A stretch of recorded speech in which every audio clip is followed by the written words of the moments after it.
sealed tomb where coffins won't stay put. Children who remember lives they never lived. A crowd that gathered to witness a miracle and for the life of them couldn't agree on what the heck they saw. History is very well known for its abundant share of mysteries, but it also has plenty of moments that just refuse to behave.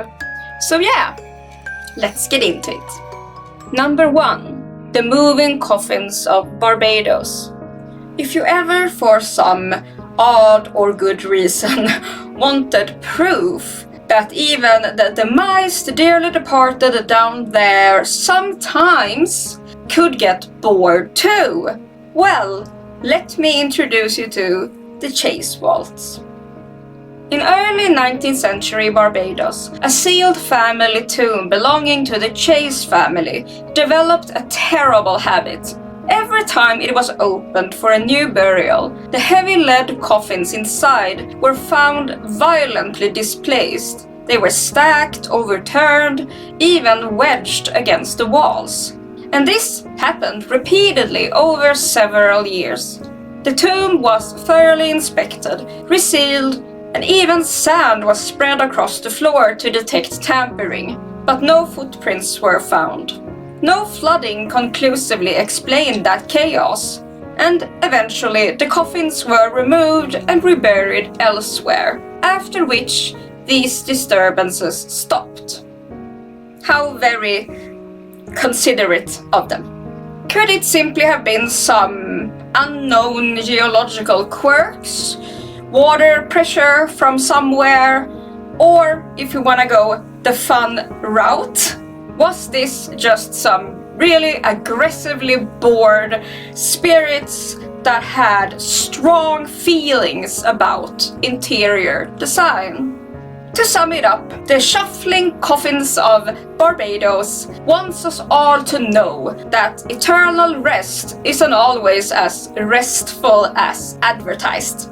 Jump into that rabbit hole, I promise it won't hurt. Number 2. The Stanford Prison Experiment.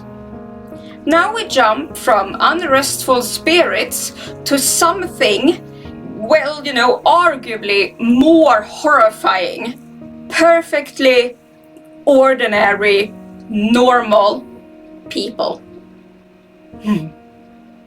In 1971, psychologist Philip Zimbardo conducted a study at Stanford University to observe the psychological effects of perceived power. Volunteers were assigned roles as guards or prisoners in a mock prison, and what began as a 2-week psychological study quickly unraveled. The participants that were assigned as guards weren't told to be cruel, but were instructed to maintain control. Some very quickly escalated that authority into pure humiliation. The pretend guards started forcing prisoners to perform degrading tasks, such as cleaning toilets with their bare hands. The prisoners were also woken up repeatedly at night for roll calls, disturbing sleep on purpose. They would even place unruly prisoners into tiny dark closets for hours at a time. By no surprise, these prisoners began showing signs of severe emotional distress, crying uncontrollably, suffering anxiety and panic attacks, complete emotional withdrawal, and in some extreme cases, disorientation and confusion about what was really real. One of these participants had to be released early after a breakdown. But despite this, the experiment continued until outside intervention finally shut it down after just 6 days. Later reviews showed serious ethical violations, subtle nudging of participants, and of course, some very questionable choices in how the experiment was carried out overall. So, still to this day, this experiment lives on as a lesson in how quickly systems and people can rot when authority goes to someone's head. So, no creepy, eerie ghosts here. No miracles, no moving coffins. Just the deeply, deeply unsettling truth that the monster is often already in the room with us. And it's just waiting for permission to act like a giant asshat. A rabbit hole for you. Jump straight into that if you like. Number 3. Virgin Mary of Portugal. With those human monsters out of the way, let's step gently into a sunlit field in Fatima, Portugal. And what happened there? Well, 3 shepherd children claimed that the heavens just RSVP'd to them personally.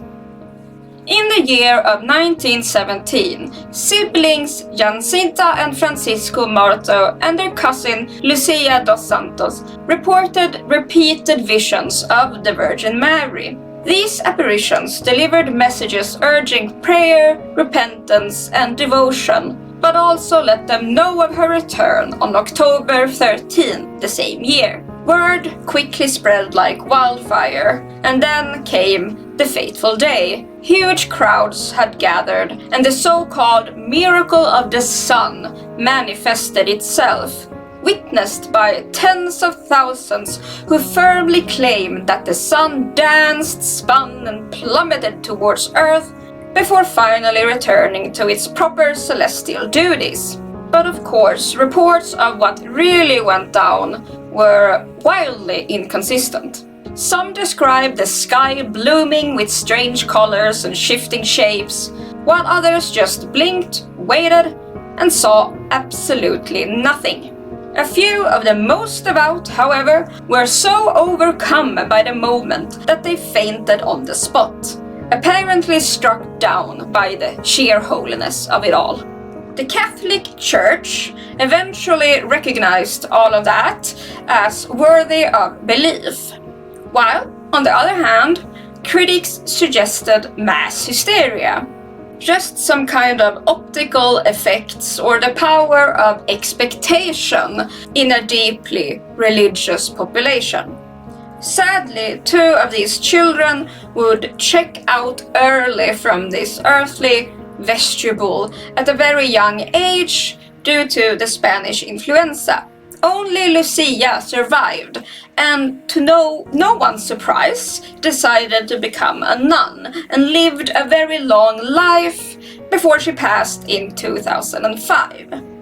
So, whether this was divine intervention or mass hallucination, it remains a big question mark and a rabbit hole for you to jump into. Hi, just a quick reminder that if you like these sorts of videos, just dark history, morbid history, and mysteries and folklore and stuff, please like, comment, subscribe, and hit the bell, very important, so that you get a notification whenever I post. It's free for you and it helps my channel so freaking much. Yeah, it would just make my heart burst with happiness. So, thanks for the consideration. Let's continue. Number 4. The Pollock sisters.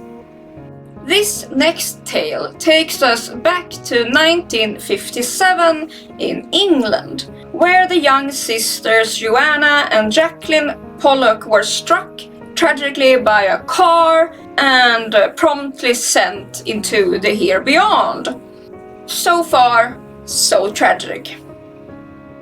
But things would start looking up again for the grief-stricken parents when just a year later their mother gave birth to twin girls, Gillian and Jennifer Pollock. As the twins grew, they began requesting toys belonging to their deceased sisters. They even described places that they had never been to and exhibited birthmarks eerily similar to those of the fatal injuries of Joanna and Jacqueline. Jennifer, in particular, seemed to recall details of the accident. Psychologists debated coincidence, parental influence, and childhood suggestibility. But of course, reincarnation enthusiasts were significantly more enthusiastic. The case doesn't offer a neat conclusion either way, which is perhaps why it's still so fascinating for us to this day. What do you think? Reincarnation, or did the parents have something to do with it? Let me know down below. Number 5. The Tunguska event. Lastly, we look skyward, because sometimes the universe just chooses violence. Yay! In the year of 1908, a massive explosion flattened roughly 2,000 square kilometers of forest near the Tunguska River in Siberia. Trees were snapped and scorched, animals incinerated, and witnesses reported a blinding light and shockwave that knocked people off their feet hundreds of miles away. Even so, no impact crater was ever found. The leading theory here suggests an airburst from a meteor or comet fragments exploding before impact. Alternative theories, naturally, include black holes and aliens. Either way, still over a century later, Tunguska keeps us on our toes, 'cause Earth apparently just continues to survive out of sheer dumb luck. Rabbit hole for you to jump straight on into.